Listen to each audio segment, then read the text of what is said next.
자, 그러면 오늘 이제 본격적으로 신문 모니터 들어갈 텐데요. 두 가지 주제를 할 겁니다. 네. 그래서 먼저 본격적인 주제를 말하기 전에 어제 유성기업 관련된 네. 보도를 저희가 방송 모니터에서 풀어드렸거든요. 그래서 네. 요것부터 조금 이야기를 하고 지나가겠습니다. 신문의 경우에는 어땠는지 좀 이야기해 볼까요? 네. 조선일보는 이제 11월 22일부터 30일까지 11건 정도 보도를 했어요. 이 유성기업 폭력 사태 관련해서. 그래서 중앙 5건, 동아 4건, 한겨레 3건, 경향 1건 이렇게 보도를 했어요. 근데 우리가 이거에 어떤 의미가 있는지 파악하기 위해서 지난 8년간 신문들이 유성기업 사태를 어떻게 보도했는지 그 보도량을 쫙 살펴봤습니다. 아, 그걸 다 셌어요? 8년치를. 아, 진짜? 이거 어마어마하죠. 세기 쉽습니다. 쉬워요? 네. 쉽긴 하지만 저희가 이게 다 스크랩 마스터가 있기 때문에 네, 확실하게 그 그래서 방법을 어려울 것 같은데. 유성기업 키워드가 들어간 기사를 검색한 거예요. 유성기업 네네. 키워드로. 그래서 뭐 주식시세표 이런 거 다 빼고 진짜 유성기업이란 단어가 들어간 기사를 쫙 전수조사했는데 일단 이게 11년 파업이 있었잖아요. 그래서 그게 2011년 5월 18일 날 파업을 시작했고 그때부터 이제 6월 30일까지 그냥 임의로 잘라서 봤을 때 조선이 14건 보도하고 중앙 9건, 동아 19건, 한겨레 37, 경향 36건 보도했어요. 그때 파업 시기 때. 근데 문제는 요 2011년 7월부터 2018년 11월 21일 그러니까 폭행 사건 이전까지 약 8년 동안 조선일보가 과연 유성기업 사태에 관련해서 몇 개를 보도했을까요? 빵건. 빵건이요? 아니 그래도 8년 동안 빵건은 너무하죠. 아니 얼마나 많은 일이 있었는데. 아, 그래요? 그쵸 어제 뭐 들으셨겠지만 굉장히 많은 일이 있었잖아요. 아 근데 빵건 너무 다시 나갔나? 해주세요. 네. 아무리 그래도 뭐한 참고로 한겨레는 그 기간에 241건을 보도했어요. 8년 동안. 그러면 조선일보는 몇 건 했을까? 그러면 200건보다는 적게 했고. 그쵸. 네. 빵건보다 많이. 한 맞춰봐. 10건? 네. 그래, 대략 이렇게 잘 맞추세요. 아, 그래요? 이렇게 서답계잖아, 13건, 서답계. 13건 보도했어요. 야, 8년 13건? 동안. 나는 한 개도 신기하네. 그러니까요. 근데 폭행 사건 이후는 11건을 보도했어요. 이게 너무하지 않습니까? 8년 동안 13건 보도하고 있다. 그러니까 사실상 관심 안 주고 뭐 이렇게 어쩌다 보니까 언급되는 거 외에는 거의 안 한 건데. 뭐 재판 결과 나오거나 뭐 이런 거 할 때. 근데 맞으니까 11건 보도한 거예요. 너무하다. 이게 저 중앙도 마찬가지거든요. 8년 동안 6건, 동아는 9건. 조중동 합쳐서 28건. 야, 근데 한겨레 경향은 같은 기간 416건. 이거 명확한 차이가 나죠. 진짜 차이 많이 나네. 이게 정말 이용해 먹고 있다는 생각이 들고 그래서 그런 얘기가 많이 나오잖아요. 상전이 하인을 때리니까 뉴스가 되고 아니 반대로 말했네요. 하인이 상전을 때려야 뉴스가 되고 상전이 하인을 때리면 뉴스가 안 되는 이거 너무 여실하게 보여줬습니다. 진짜. 너무 노골적 아닙니까? 자, 그러니까 다시 한번 수치를 말씀드리면 파업 시기는 당연히 보도가 많을 수밖에 없는 시기였죠. 그쵸. 2011년에 그다음에 2011년 파업이 일단락된 이후부터 2018년까지 굉장히 많은 괴롭힘이 있어왔고 많은 의미 있는 판결들이 나왔어요. 대부분의 판결이 또 실제로는 유성기업이 이겼다고 그랬잖아요. 그러니까 유성기업 노조가 이겼어요. 그렇다면은 이 8년 동안에 굉장히 좋은 보도들이 많이 나왔을 시기에 그러니까 한겨레가 241건을 보도했겠죠. 그리고 이게 파업이 길어지면서 이 사태를 알리려고 하는 보도가 굉장히 많아진 거예요. 이 억울하다. 이 사람들 정말 힘들다라는 내용을 많이 보도했는데 폭행 사건 이후의 보도량 이렇게 3개의 시기를 나눴을 때 조선은 14대, 13대, 11 파업 때 그다음에 중간 8년 그다음에 요번 폭행 그래서 14, 13, 11 그런데 한겨레는 37, 241, 3 그러니까 명확하게 차이가 보이죠. 그래서 조중동을 통합을 해보면 조중동 전체가 42, 28, 20 그리고 경향 한겨레 전체가 73, 416, 4 이렇게 보도가 그러니까 우리 지금 진보보수라고 말하는 이 언론 진영의 보도 행태가 진짜 단적으로 드러나는 그런 내용인 것 같아요.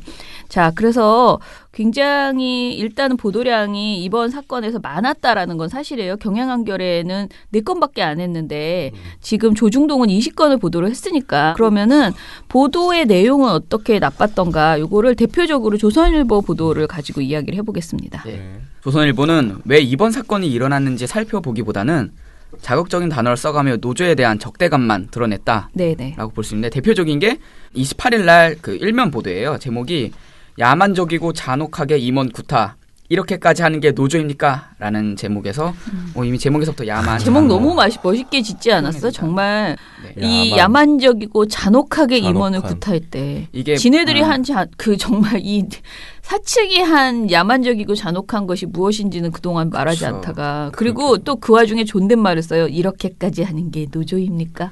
이게 정말 사실 함께 현장에 있었던 최철규 대표이사가 한 말이에요. 그래서 네네. 그거를 이제 제목으로 가져다 썼거든요. 네네. 너무 멋있게 말해서 같이. 그러니까. 그래서 이런 식으로 거의 뭐 내용을 그냥 현장 중계하는 막 잔혹하고 참혹한 상황만 전달했는데요. 네, 제가 조선일보 기사를 한번 읽어볼게요. 굉장히 별로 길지 않은데 네. 민노총 금속노조 유성지회 조합원들의 집단 감금 폭행 현장에 함께 있던 최철규 대표이사는 말할 수 없이 참혹한 상황이었다며 울분을 감추지 못했다. 최 대표는 27일 본지 통화에서 갑자기 사무실 문을 부수고 들어온 조합원들이 양쪽에서 내 팔을 붙들고 벽으로 끌고 갔다면서 노조원들이 제가 나서면 폭행이 더 커질 것이라고 으름장을 놓으며 김상무와 저를 분리시켜서 폭행을 저지할 수 없었다. 조합원들은 아프냐 XX놈, XX놈 죽어라 라고 소리치며 김상무의 얼굴과 배를 가격했다. 김상무 가족을 상대로 협박도 했다. 한 조합원은 주소를 얘기하며 너희 집이 어딘지를 알고 있다. 너희 식구들을 가만히 놔둘 줄 아느냐라고 했다. 라는 내용을 보도를 했습니다. 자, 이 문장이 참 이렇게 어떻게 보면 길다면 길 수 있지만은 이게 유성주의 조합원 폭행을 너무나 상세하게 보도하면서 조합원의 폭력 위주로만 이렇게 보도를 한 거죠. 근데 문제는 이제 이 기사가 한 13문단 정도 될 정도로 굉장히 긴 기사였어요. 1면에서 4면까지. 1면과 4면에. 근데 이 긴 기사 어디에도 유성지의 조합원이 폭행을 저지르게 된 경위는 쓰여 있지 않습니다.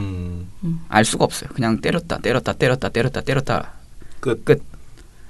이런 문제가 있었고 또 조선일보는 그 기사 중에서 조합원들의 집단 감금 폭행은 약 1시간 후 현장 조합원의 외부에 있던 노조 지회장과 통화를 한 후에 끝났다라고 전하면서 마치 폭행이 1시간 이어진 것처럼 묘사를 했죠. 근데 하지만 노조의 입장에 따르면 충돌 한 1, 2분 만에 정리됐다. 경찰 CCTV 확인해 본 결과 상황도 2, 3분에 정리가 됐다라고 했습니다. 그래서 사건의 맥락은 전하지도 않으면서 침소봉대를 해 보도를 한 것이죠. 자, 아무튼 이렇게 우리 신문 보도가 굉장히 안 좋았다라는 말씀을 드리고요. 제가 어제 갔을 때 얘기 들은 거는 그 첫 번째 우리가 이렇게 차량 충돌했던 그 사건 있었잖아요. 돌진. 충돌이 아니지. 돌진했지. 사람 죽이려고 완전히 깔아뭉개는. 그거를 제가 뉴스를 찾으려고 봤는데 없더라고요. 아, 유튜브 영상 없어요? 유튜브에 있는데 방송 뉴스로 나온 게 안 했어요. 하나도 없더라고요. 그래서 제가 자료를 찾다가 못 찾아가지고 그냥 지나갔는데. 네. 그러니까 이거는 은폐예요, 은폐. 그리고 그 사건을 단순 교통사고로 그냥 처리를 한 거고요. 그리고 보니까 그 교통사고를 그렇게 거의 3년 내내 제대로 조사도 안 하고 이렇게 했고요. 그 소화기 던진 것도 그렇고요. 네. 그리고 아주 자잘자잘하게 우리 어제 페인트 이렇게 쓴 거 가지고 얘기했잖아. 그런 식의 고소고발이 정말 너무나 많아가지고요. 거의 모든 노조원들이 검찰 조사 다니느라고 경찰과 검찰 조사 다니느라고 그 공포와 피곤함 그리고 그게 사실 조사를 받는다는 게 정말 큰 스트레스를 주거든요. 그쵸. 그게 또 말도 못한 괴롭힘이었고요. 그리고 지금도 화장실 가는 거 일일이 다 체크하고 있고 노조원들 그리고 출퇴근 5분 정말 1분이라도 늦거나 점심시간에 1분이라도 먼저 나가거나 늦게 들어오면 그거를 다 월급에서 제하고 있대요.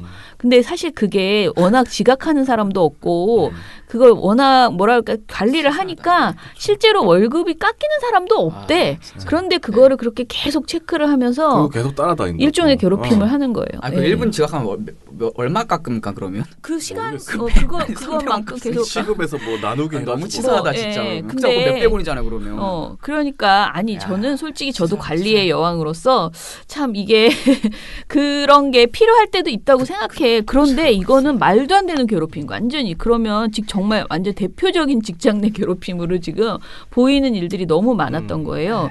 그래서 유성기업 사람들이 이 상태가요. 계속 8년 동안 계속 몰아가고 있었다라는 것을 사실 그게 미리 좀 우리 사회가 그런 것을 정말 국가인권위원회나 다른 단위에서 그런 것들을 빨리 시정하라라고 이렇게 했으면은 사측이 이런 짓을 안 하죠. 이번처럼 다시 그런 정말 구악인 사람들을 데려다가 교섭위원으로 앉히고 그리고 또 어용노조하고 회의하겠다고 들어온 그 상황 자체가 사실은 폭력을 부른 거잖아요. 맞아요. 그런데 그 상황을 못했을 거예요. 아마 사회적으로 압박이 있었다면. 근데 가장 큰 공범은 정말 언론이라는 생각을 거듭하는 게 언론이 이런 사실을 우리한테 안 알려주니까 우린 다 모르고 있었고 유성기업 그 노조원들은 거의 다 끝판까지 왔는데도 이렇게 계속 당하고 있으니까 확 정말 이성을 잃을 수밖에 없는 그런 상황이 돼버린 것 같아서 굉장히 안타까운 마음이 들었습니다. 제가 자료를 네. 찾아보다가 네. 하나 안 넣은 게 있는데 네. 그 회장이 이제 그 깜빵에 갔다가